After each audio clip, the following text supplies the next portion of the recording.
living in Munich for exactly 2 months now, and you guys wanted to know how it's been going, so here's the truth.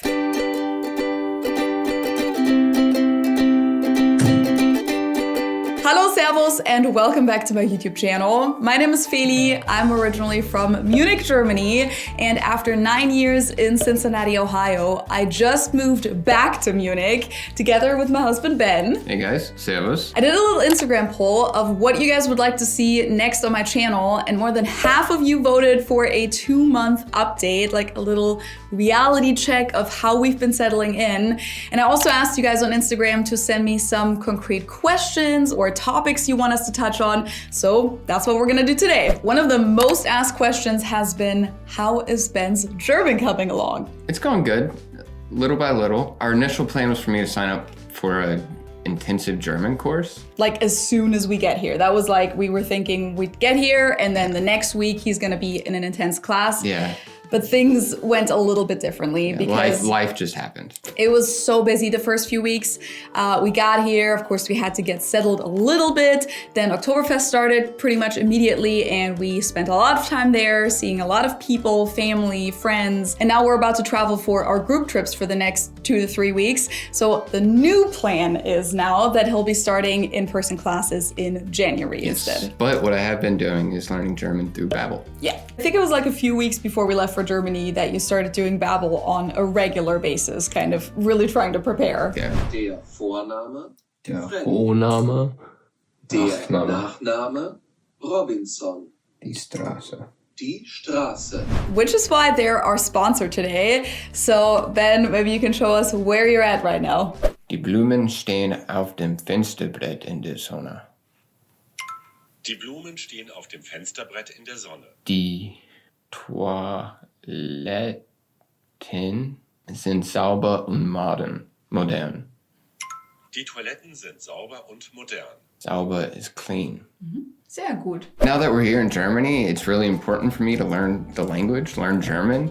And I mean, I get by at the grocery store or at restaurants and train stations, but I want to be able to participate in day-to-day conversations, day-to-day life, and like the conversations I have with my friends, with my family. everyday conversations. Yeah. And with Babbel, you can start speaking in just 3 weeks and practice all of these real-life phrases like "Wo ist die Toilette," which is one of my favorites because Germans don't sugarcoat anything. They just straight up ask for the toilet instead of the bathroom or the restroom, just toilet. Guilty. Babbel was actually founded here in Germany. I think most people don't know that, in Berlin. And they've been one of the top language learning apps in the world for years. And with Black Friday coming up, they gave me an amazing deal for you guys. You'll get up to 55% off with my link in the description down below. So don't miss out on the opportunity to improve your language skills right now during the cold season, simply on your phone with Babbel. Should we start by talking about what the last 2 months looked like for us, like what we've been up to? Sure. I wrote down, we've been getting lots of furniture. Yeah, lots of furniture. I feel like- couches. And Yep. Well, one couch, one big couch. dressers that we have to put together, sideboards, chairs, rugs, name it, we got it. Yeah, and I feel like our main activity in the last 2 months has really been receiving packages. Like the doorbell has been ringing every single day pretty much with new packages arriving. Maybe not every single day, but like a good amount of the days we've been getting deliveries because I mean, at the beginning you just need a lot of stuff and it comes in really handy if you just deliver it to your home, especially because we've been busy also with doing other stuff in the meantime, so that way we don't have to go out and run errands all the time. And then we've had lots of trash and our trash bins are really small here in Germany. We have spent lots of time with friends and family. It was my brother's birthday. We watched soccer with my family several times. We threw a Halloween party, which was really cool. Really fun. Yeah, that was fun. We've had doctor's appointments, just, you know, lots of busy stuff. Bureaucracy, obviously. And also I've been working too. One person asked, did you buy a car? Yeah, we got a Nissan Qashqai. We didn't buy it though, we're leasing it. Yeah. But we did after a month. It was like a full month here that we didn't have a car, and then we could finally pick it up about a month in. And yeah, picked it up in Augsburg in the neighbor city. Got to see a new city. Yep, that was fun. And it's a really nice car. We've said this in some of the previous videos because we already knew which car we were getting.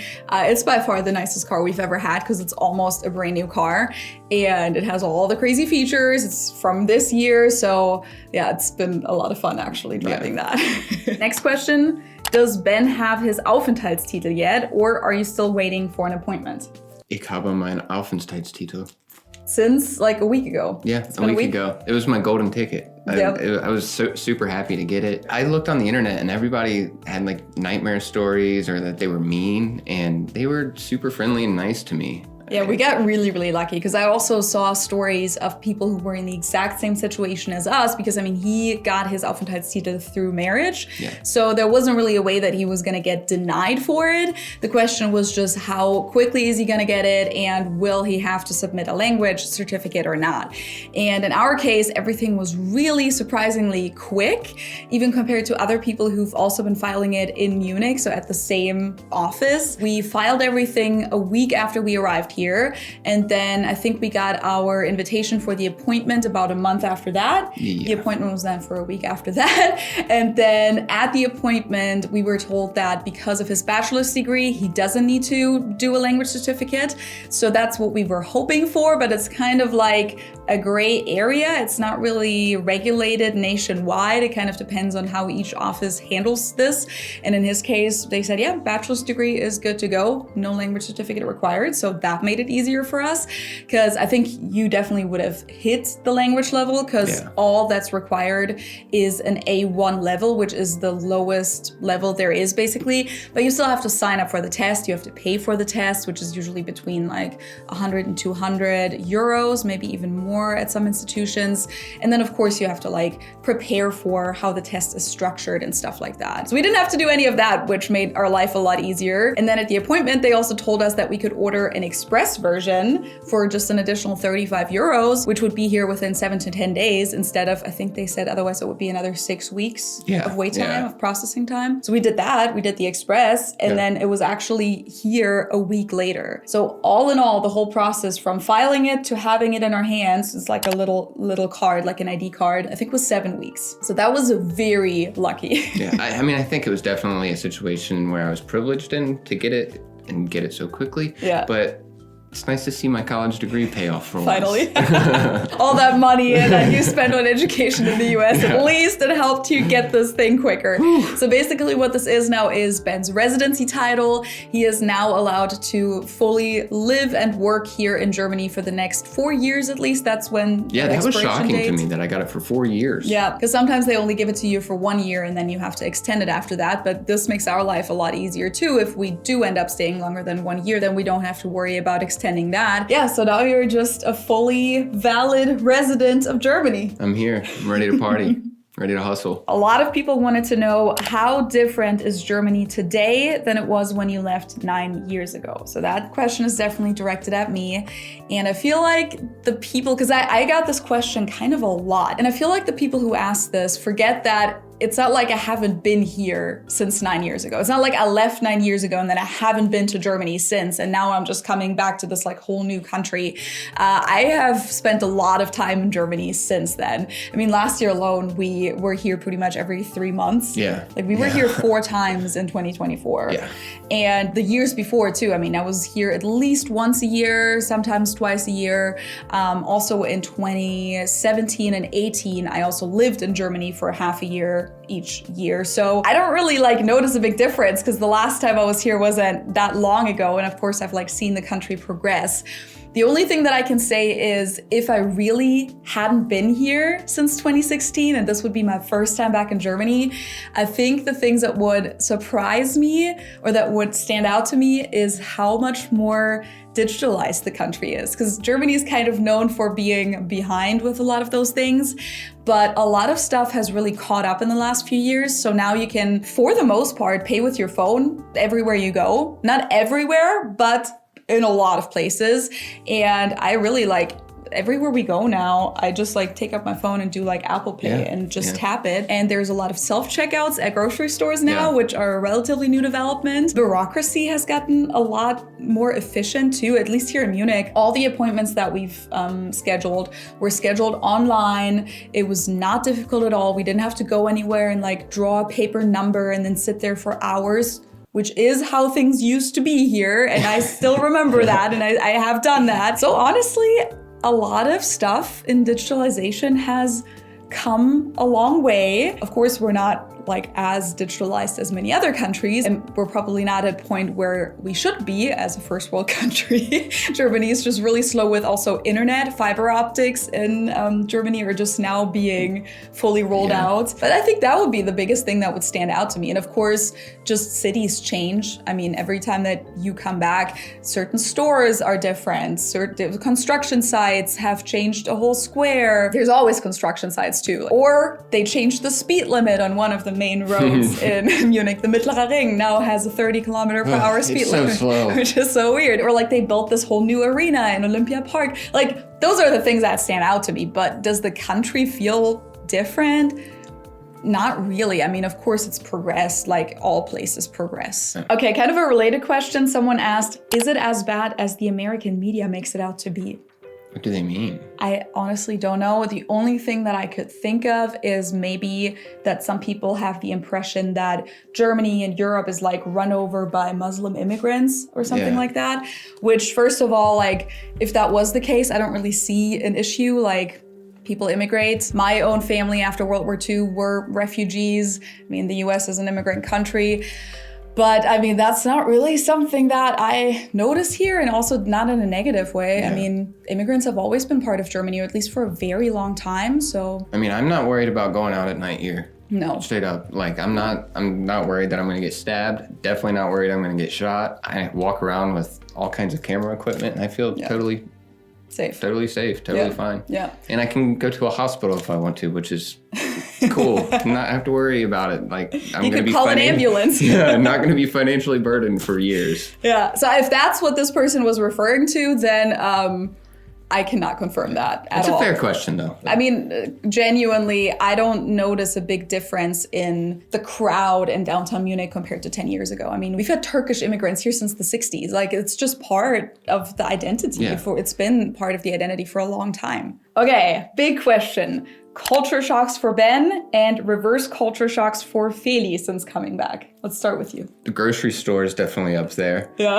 I feel like, first of all, German grocery stores are just more petite and smaller than like a supermarket back home. Like everything is just smaller in Germany. Yeah, but also in a big city, it's smaller because space is an issue. But I feel like it's just survival of the fittest at the grocery stores, and especially at the checkout. I'm like sitting there like, like stuffing stuff into a bag or back into my cart. I mean, I'm definitely culture shocked. I feel like the language, not knowing the language as well as I should at this point, is definitely something that has gotten to me a few times, but I think I'm doing pretty good. But you feel like you're culture shocked even though you had been to Germany like 8 times or so beforehand? Like you had spent longer periods of time in Germany, staying with my family at my parents' house. So you've been immersed into German culture before, but of course living here is always different. Yeah, so that's what I said. I think that I'm not gonna be that culture shock before I came here, but I think it's just different whenever you actually do it and you're here for a longer period of time. And so you're more culture shocked than you expected. Yeah, a little bit. Yeah. Which, fair. I mean, I feel like that's kind of the natural course of doing this. And, you know, not having a work permit for a long time kind of got to me. I like just, mentally, right? Yeah, mentally, where I was like, I need to keep myself busy. I need to keep finding something to do, which I always found something to do. But I was just getting more impatient, which I'm already not the most patient person in the world. And again, we were so lucky with it going so quickly. Yeah, but I think it was kind of for you the feeling of, I'm not a fully equal person here yet. Like I don't have the same rights as everyone else yet, right? To a certain extent, but also it was just like, it's probably good that I'm not like keeping up with the Joneses work-wise. Like back home, it's not like the rat race that it was in the US, but you know, I had so many things going on in the US that I just never really thought about what to do with my time. There was always something to stress about. But then here I felt stressed and I didn't have anything to do and I didn't know why. It was just a matter of settling in and being okay with it. And I think it's a healthy path for me to go on and learn. Okay, as for me, in terms of reverse culture shocks, I think I had my biggest reverse culture shocks back in 2017 and 2018. So like literally the first time that I lived in Germany again after living in the US was definitely my biggest reverse culture shock moment. And then the second time too. And then every time, because I've been back and forth so many times, especially within the first 2 years, I think every time the culture shock got a little less and a little less. And now when I travel back and forth, and it's been like that for a few years now, both cultures and countries just exist parallel in my mind. Now I'm not like arriving in Germany and I'm like, oh my God, the streets are so small. Or I go back to the US and I'm like, oh my gosh, this pickup truck. Now both of these things kind of like are normal to me and I can just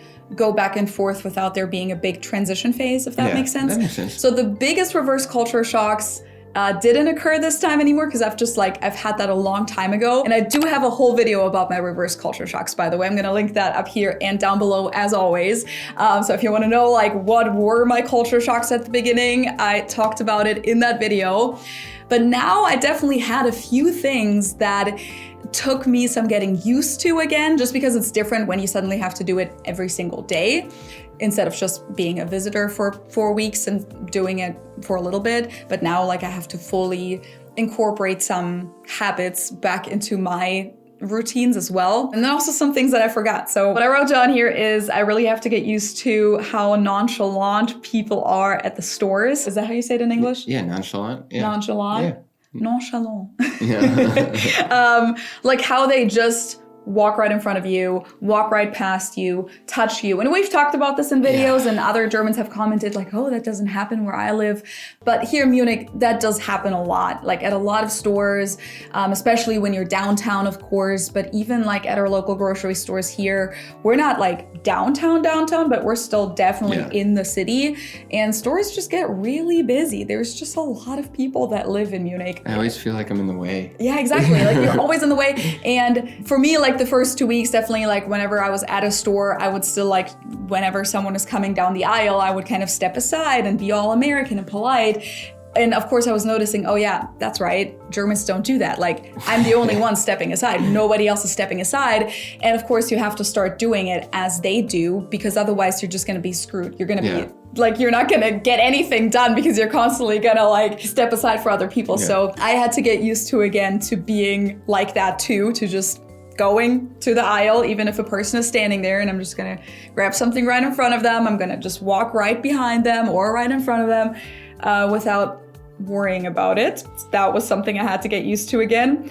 Also, this is definitely a reverse culture shock because I never noticed this or never considered this weird before I moved to the US. And now, the longer I've stayed in the US, the weirder I found this about Germany is when you're at the grocery store and a new checkout line opens. In Germany, Germans just suck at being in lines. We are terrible at that for some reason. We love sticking to rules, but when it comes to lining up, oh my gosh, we're the worst. I don't know why. But okay, so you're in line at the grocery store, a new checkout line opens up. In the US, you would have like a chunk of the existing line kind of just moving over in that same order, right? The person that was first there goes first and then everyone stays in the same order. Not in Germany. In Germany, it's kind of like survival of the fittest, as you said earlier. As soon as that new checkout line opens, there's suddenly anarchy and everyone can just do whatever they want. So we literally had a situation where the people right behind us, cut in front of us, like just ran, they started running. They saw that we were all also moving over to that line. They just like passed us and ran right in front of us. And that's normal in Germany. I've probably done that too dozens of times without remembering because I consider that normal. Now I'm Americanized and I'm like, Germany, what the hell is going on? Yeah. So that's something that I definitely refuse to participate in. I will not cut other people. I will just stand behind the person I was behind of. And I also find it rude now. I find it really weird. Now you guys can see why I'm culture shocked about the grocery stores here. Grocery stores, the aisles are tiny. Your cart is always going to be in the way. It's always going to be blocking something. It's just stressful. Now I have to say something positive about it though. I do like the carts. All 4 of the wheels turn. Like you can do like a full pivot, not just like. And you have to. You have to because everything is so narrow. Yeah. You have to be able to like have a 360, how do you say, turnaround angle. Like turn radius. Turn radius, exactly. And then another thing that I kind of forgot about in a way was how early it gets dark here in the winter. Of course, I knew that, like rationally, I know that it gets dark here early, but being here now in the winter, every day I'm like, oh yeah, it gets dark so early. I looked it up today and it literally gets dark a full hour before it gets dark in Cincinnati. So sunset here right now is 4:30 p.m. And in Cincinnati, it's 5:30 p.m., which I find early too. That's a good one. I agree with that.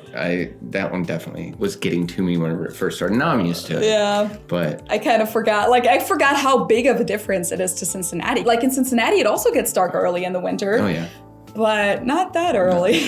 One more thing about like culture shocks for me. I know I said the language, but the thing specifically about that I didn't expect is how tiresome it is whenever you don't fully know the language and you're just surrounded by it all the time. You go home and, like I said earlier, that I'm becoming more impatient with things. Well, I was becoming more impatient with things. And I think part of that was because I just had so much mental and physical exhaustion by being out and about, trying to conduct everyday life in another language, and it just built up, and at night I'd just crash. Yeah, it's a good one because it's something that I've almost forgotten about. But when I first moved to the US, even though I spoke the language really well when I first moved there, I still experienced the same thing. Because even though I did speak the language really well, that still didn't mean that I understood everything.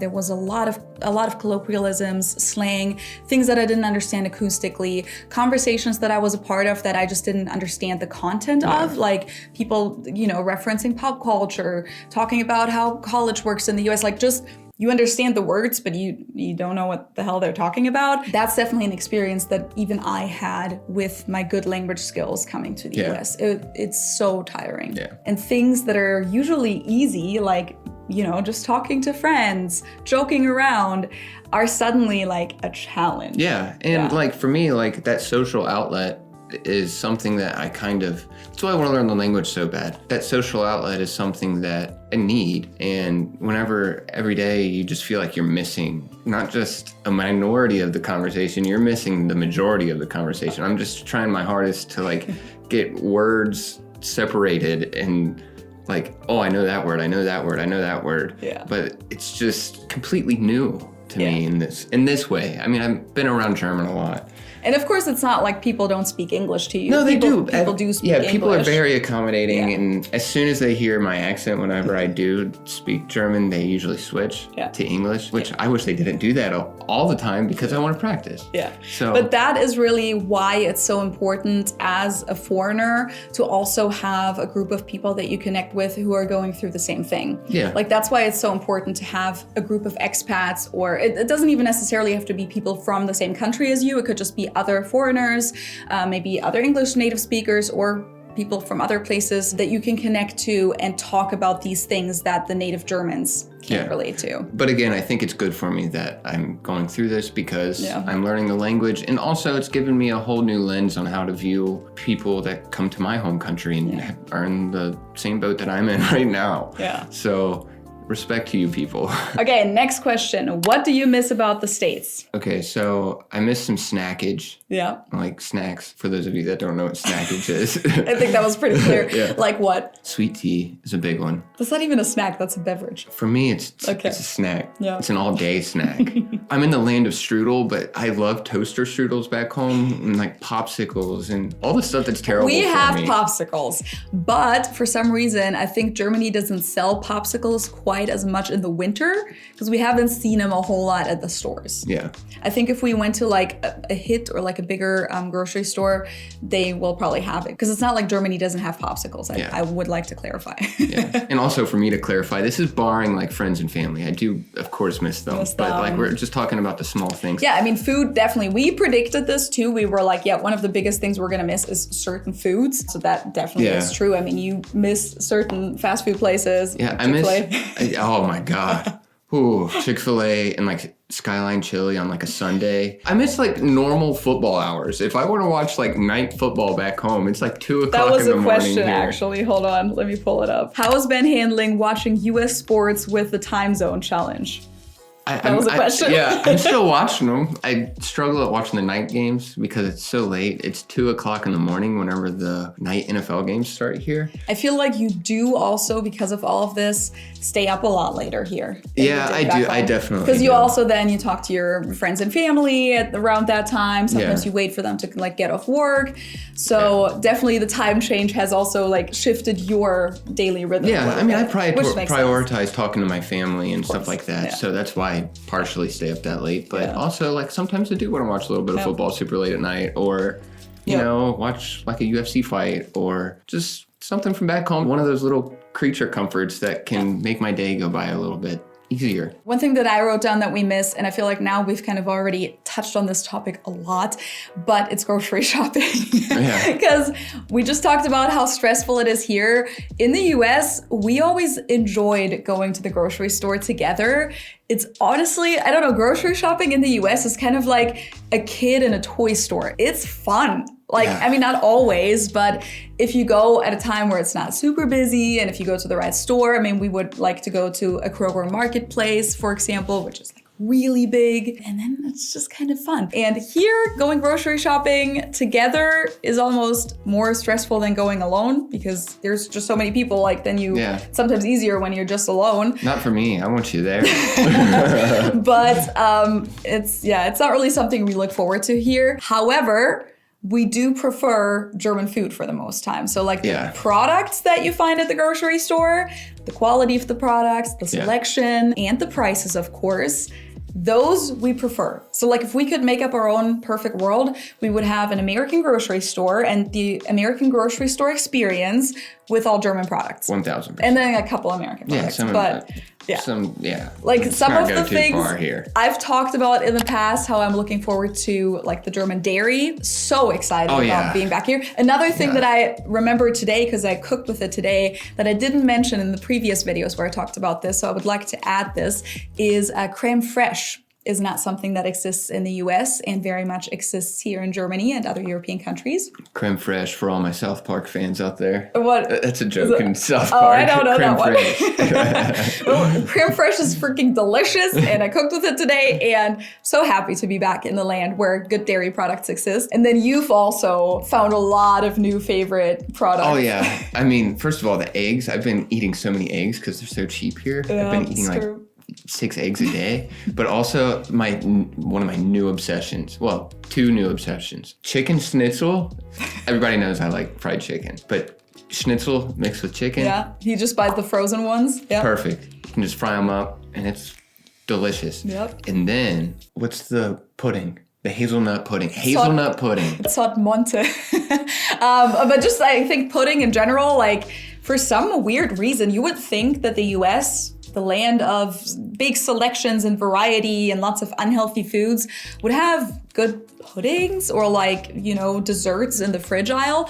For some reason, it's not really a big thing in the US, but then when you come here and you look at the fridge, you have like all these different puddings and rice puddings and fluffy chocolate puddings and not fluffy and hazelnut and vanilla, and it literally comes in all shapes and forms and all the different flavors. Yeah. And he really fell in love with a pudding that I used to eat as a kid, the Monte. I have the palate of a 6-year-old. Apparently. It's good pudding. It's delicious. Don't just believe me. It is it's a problem.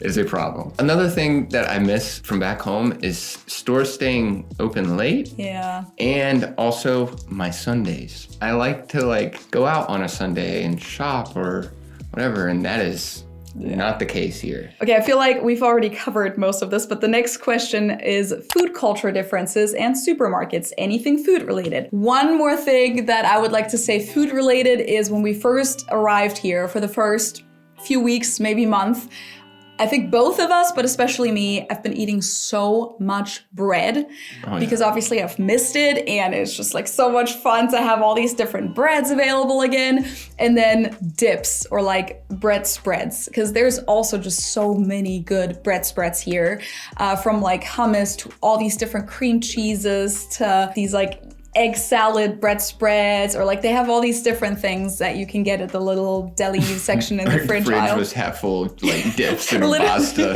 If any of you have watched Only Murders in the Building, for the first 4 weeks, I felt like Oliver from that show because he only eats dips. And that was basically me. Every time I was hungry, I would get bread, and then I would get all my different dips, and I would just have a little bit of each. Yeah.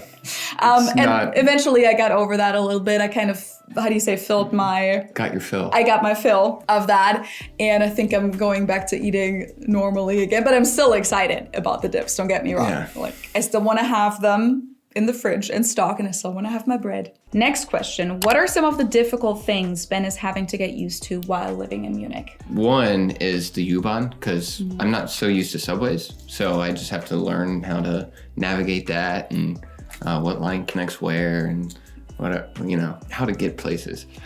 And another one is bikes. I know how to ride a bike, but it's a whole nother animal over here. Like, we haven't been riding the bikes as much as we should have. No, it's also because it's winter and because you don't feel super comfortable. Like, usually I would always ride my bike to the subway stop because it's about a 10-minute walk to the subway. Yeah. And you prefer to walk there, so every time we're going somewhere together, we walk. Yeah. Whenever I take the subway by myself, I take my bike to the, because then it's only like a 3-minute bike ride. But again, I do know how to ride a bike. He does. So I know how to ride a bike well, but I just don't like riding it on the roads whenever the roads are a little bit smaller and then you have a car zip by, and it's just not something I'm used to. You're definitely not as comfortable on a bike as Germans are. No. Because you didn't grow up riding it. I mean, you rode a bike as a kid, but you didn't like grow up riding a bike like we did, like I did, riding my bike to school every single day and everywhere I was going pretty much. I'll get there. Yeah, for sure. Okay, I would like to add another question to that real quick, because someone asked, what's the funniest thing that has happened so far? And I have a really funny subway story. The first time that Ben rode the subway by himself without me, it was like less than a week after we arrived here, and it was for Oktoberfest. He was meeting some friends at Oktoberfest. I wasn't coming that day because we had already been to Oktoberfest many times. He made it there okay. I wrote down where to go, where to get off, which line to get on, etc. I wrote everything down in detail. But on the way home, he may have been like 3 liters deep, and he was struggling a little bit more getting home. And then of course the subway also did this weird thing where every other subway line, it like added another stop that isn't usually on the line. It's kind of complicated. So he got on the right line, but on the one that had the additional stop that's not usually going to our place. So it was a little complicated. He got stranded and he called me, and I had to walk him through like how to get back on the right train and then like which station to get off. And then you got controlled too. Yeah. Your ticket got controlled, which I bought you the ticket before you left. We put it on your phone and the app so that you had the right ticket. Yeah, he like came up and he's like, ticket? And I was like, here's my phone. Right there. He's like, this is the wrong ticket. And I was like, it was no, it's not. not. It was not. It's the day pass. What do you mean? And he looked at it again. He's like, you're good. So that was a really funny story for me. But I think for you it was actually a little bit stressful, but you were thrown in the deep end. You eventually made it home. Yeah, that's how I learned. I'm hard-headed. So there you go. How I learn quick. And then another funny story that happened to me is this is something that just hasn't happened to me in years now, because this doesn't happen in the US, but here this used to happen too back in the day. So we were at this little like bakery convenience store thing at the subway, and I think I was getting like a pastry and I was getting you a coffee. Yeah. And the cashier or the clerk didn't realize that we were together. So after he took my order, he went on and was like, oh, and for you? And then I was like, oh, he just doesn't speak German very well. And then he was like, oh, where is he from? I said, oh, from the US. And then he was like, oh, and where are you from? And I was like, I'm from here, I'm German. And he was like, oh, but you're not German, are you? And I asked, no, I am. He's like, are you sure you're not Turkish? And I then asked where he was from. He was Turkish originally. And I was like, no, I'm sure I'm just German. And that's actually something that used to happen to me quite a lot, because I don't look stereotypically German for whatever reason. My family is actually just German. My only explanation that I have for this is that my mom's side of the family was originally from Silesia, which at the time was Germany, but now lies in Poland. So I think like maybe I have a little bit of Slavic facial features, even more so than my mom. Like I don't know how that like it came through all the way to me. My brother doesn't look exotic at all, and I don't think I look like exotic, but some people think they see something that doesn't look stereotypically German, which is fine. But this used to happen to me all the time because I went to a school here in Munich with lots of immigrants, right? And kids from different backgrounds. And all the time and in school, I would get asked, oh, and where are you from? Like, where's your family from? And then I'd always have to be like, oh, we're just German. Like, I always felt like it was so boring. I had to explain myself quite a lot back in the day where people were like, are you sure? Like, no, but where are you really from? And literally, I didn't have a story to tell there. So that was funny to me because that just hadn't happened in such a long time. I always thought I kind of grew out of it. Like, I thought that the older I got, the less exotic I looked, but I guess not. So yeah, I like your face. Thank you. I like it too. Yeah. Next question. What's cool? What's weird? What's hard? What's easy? What's cool? I mean, just living here, living abroad. I like the architecture. I love going out with my camera. I love seeing all these new things and like voyaging, and I love history. So I'm right in the right place for it. So that's awesome. What's weird? Probably just not speaking the language, like just feeling a little bit confused everywhere, like to a certain extent, not fully sure of myself and no matter what I'm doing. What's hard? Just being away from everybody back home. I think that's probably one of the hardest parts. I'm not homesick or anything like that, but you know, I don't like to pinch out my Apple Maps and like see like half the planet and then I see one dot here, which is me, and then I see the other one here, and here's the Atlantic Ocean. Like it really puts it into perspective. And then what's easy? Facing the day, because I don't know what's gonna come. I'm not someone that necessarily needs certainty. So if I go out and see something new, I'm content. I don't care how many times I've seen it. Marienplatz is cool. Odeonsplatz is cool. The residence, all that, like all of downtown Munich, Olympic Park, BMW Welt, all of it's still so fascinating to me, and I hope that stays. Okay, for me, what's cool is being around my family again, like not just for 2 weeks at a time, where everything has to be crammed into like a 2-week period where you have to see each other all the time and just like make up for all this other time that you don't see each other. Now I can just like casually be there and it's fun. And I haven't been here for my brother's and my mom's birthdays in 10 years because their birthdays are in November, and that was just never a month that I would come visit. I would either come visit in the summer or for Christmas or maybe in the spring for like Easter, but November was just like always in between those times. So I haven't been here in November in 10 years. So that's just kind of really cool to me. Something that's weird to me is the trash a little bit. For one, because our trash cans are so much smaller than they were in the US, so we can fit a lot less trash in there. Germans also usually produce less trash. That's why it makes sense. And of course, that's a lot better, but that's just something we have to kind of get used to in our everyday lives. And then of course, we have to separate our trash, paper, landfill, organic waste, plastic, metal, the Pfandflaschen, so like the deposit bottles that you then have to return, bottles and cans, glass. So we just had to adjust our like everyday routine a little bit because throwing out trash is something that you do automatically every single day. So that's something that was weird. And then another thing that I guess I would put in the what's weird category is just like getting around. I mean, it's just an adjustment. Obviously, we know we bike, take public transit, and when we do drive, because we do have our car, I've been the driver, and that's weird to me. Yeah. I'm okay with it right now. I do miss driving. He's a passenger princess now, which we've never had before because in the US, whenever we were both in a car, he would always drive. Yeah. And sometimes even when we took my car, I would ask him to drive because I just don't love driving. Like I'm a good driver, but I don't really, I'm okay not driving. Yeah, you've been enjoying that new car though. I have, but like I also noticed that every time that we do drive somewhere, I kind of miss that I can't be on my phone in the meantime and like get stuff done, respond to messages. And I'm kind of exhausted then, like when we drive somewhere for an hour and then an hour back, I arrive here and I'm tired. Yeah. I like it because I can look around. Yeah. And just see my new home. But Ben is technically allowed to drive. He just still doesn't fully feel comfortable with the German rule, like street rules and everything. I mean, I think like at this point he would feel comfortable, feel but we fine just now. haven't switched over yet. We gotta just switch our roles here soon Yeah. because I'm ready to be the passenger princess again. Oh, and another thing that's kind of weird is how packages get delivered. Because as I said earlier, we've had lots of deliveries here, and in Germany, it's just like different than in the US. In the US, especially if you have a single family home, as we did, a lot of packages just get left at your front door, like just on our porch. They'll just leave them there. Cool, we have a camera anyways. We can see if someone takes them away. Pretty simple and easy. In Germany, the whole system works a little bit different.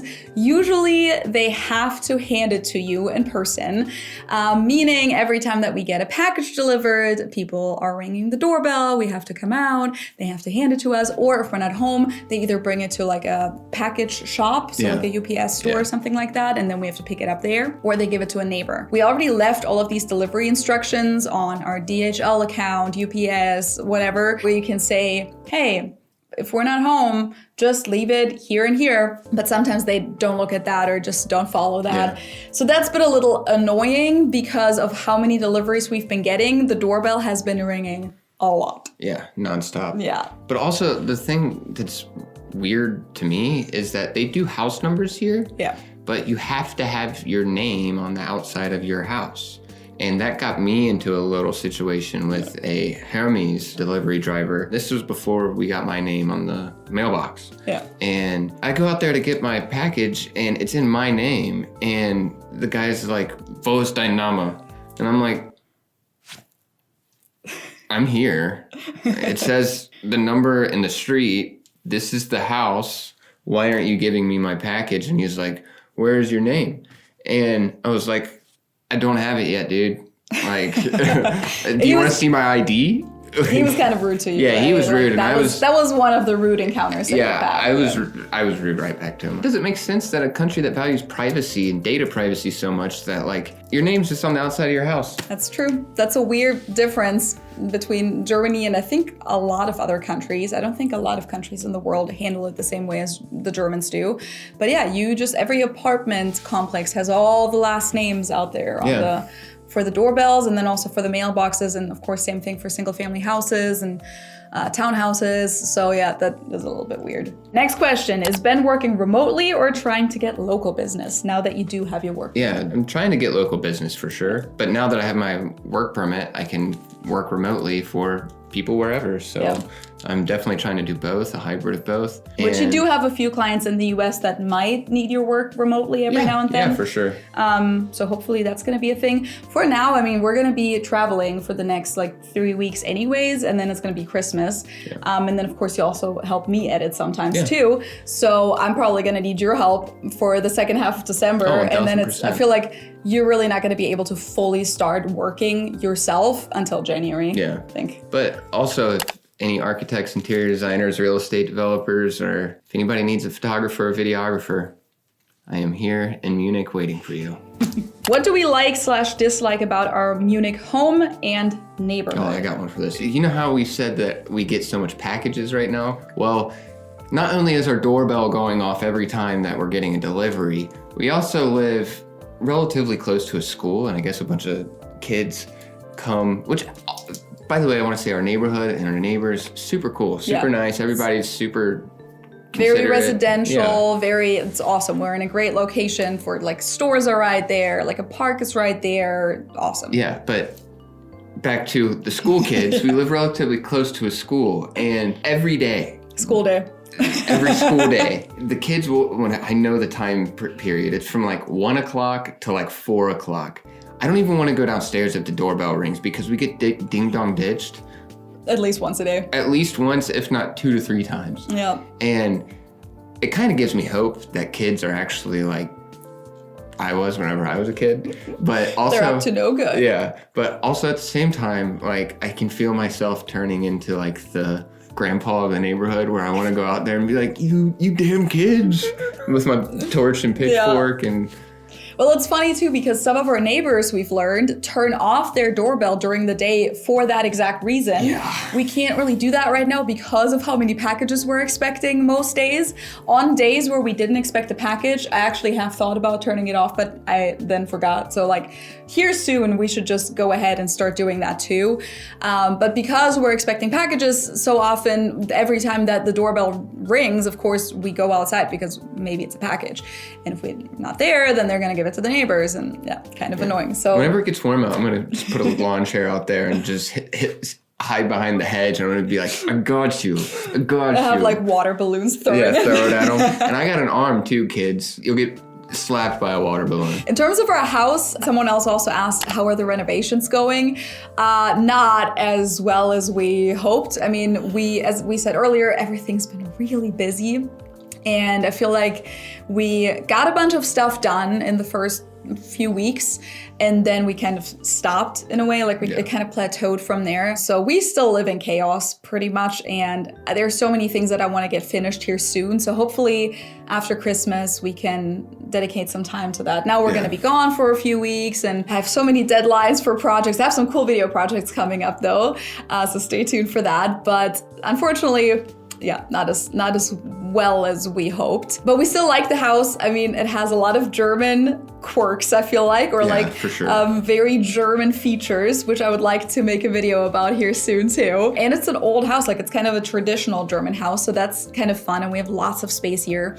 But it definitely still needs a lot of work for us to fully feel ourselves here. But I mean, I like it. Ich bin komfortabel. It's a privilege to have a house this big in Munich. Overall, before we wrap this up, I feel like this was a pretty long video. Thanks for sticking with us. I noticed throughout the video how much we really have to talk about. I didn't realize how much stuff has happened in the last 2 months. I feel like this was almost like a little therapy session for us too, to like recap the last 2 months, because today is actually the exact 2-month anniversary of arriving in Munich. So kind of crazy. One last thing that I wanted to mention in terms of language is that I've really been struggling with language as well, because I'm not very good at switching languages. Yeah. And when we were in the US, my life was mostly in English, and then I would consume German podcasts, watch German YouTube channels, or German, media in general, talk to my family, of course, in German. Like German played a role in my life, but it wasn't as present. And now both English and German are like equally as present, because obviously everyday life here takes place in German. So as soon as we leave the house, everything is in German, but we speak English with each other, of course, and also my content is in English and everything. But that puts me in a situation where I now constantly have to switch languages. Like we're at the store, everything is in German, and then I turn around to you and I speak English. Yeah. And my brain gets so confused. Yeah. I'm really struggling. I'm forgetting German words, I'm forgetting English words. I also have been told from some of you guys that in my most recent videos, you can hear my German accent come through more again, which it makes sense. I've been in Germany now and I've been speaking more German. So yeah, I've definitely noticed that my language skills in both languages currently are kind of janky. Yeah. I don't know if you guys noticed it in the video today. Let me know if my accent sounded more German. Yeah. And one last question for you. A lot of people have been asking if you plan on starting your own channel. A lot of people want you to. Yeah. Once I get fully settled in, I'm gonna finally work on that a good amount. I'm hoping for the new year. So January, February, somewhere around in there. It's gonna be a little bit different than this. I don't talk well to a camera, as you guys can see, at least compared to her. She's very good at what she does. So I want to kind of maybe show you guys around my new home. Maybe you guys can go take some photos with me or something. Yeah. And cool. We would all love that. I hope so. If that's something you all are interested in, let me know. Yeah, let him know in the comments. Give him some encouragement. I would also point out, because I sometimes get criticism when we do videos together, that I don't let you speak. I don't talk a lot. He wants me to speak. Like, this is an instruction that he gives me before we start these videos, where he feels better in front of the camera when I take the lead, and he can then just kind of naturally jump into the topics that he wants. I'm better behind the camera, so I mean, this isn't really the most. This isn't your comfort zone. I'm more comfortable behind looking through the viewfinder. Thank you guys so much for watching this and for submitting all of these questions. We got a lot more questions, but I feel like this has already been going on for a long time. So thank you guys so much for watching. Thanks to Babbel for sponsoring this video, especially because unfortunately our last video that we did together too was demonetized by YouTube, and yeah, didn't really get any ad revenue from that. That was a little unfortunate. I was glad that I at least got it posted, because if you guys saw my YouTube short on that, at first it was completely blocked and I couldn't even post the video at all. So I was glad that I was able to post it eventually, but it wasn't monetized. So I'm really hoping that this video will be monetized. And if you guys would like to support us beyond just watching this video, then you can always do so with a super thanks. The button is underneath the video. You can join my Patreon community. You can send me a tip via PayPal or Ko-fi.com. But even if you just watch this video, that is a great help. You can also hit the thumbs up button or leave a comment for the algorithm, the almighty algorithm. Turn on your notifications too. He knows what he's talking Bingo. about. Yep. Thank you guys so much for watching and for accompanying us on this journey. And yeah, check out my next video or my next 2 videos. They're going to be really cool and very special. And with that, I hope I'll see you next time. Tschüss. See ya.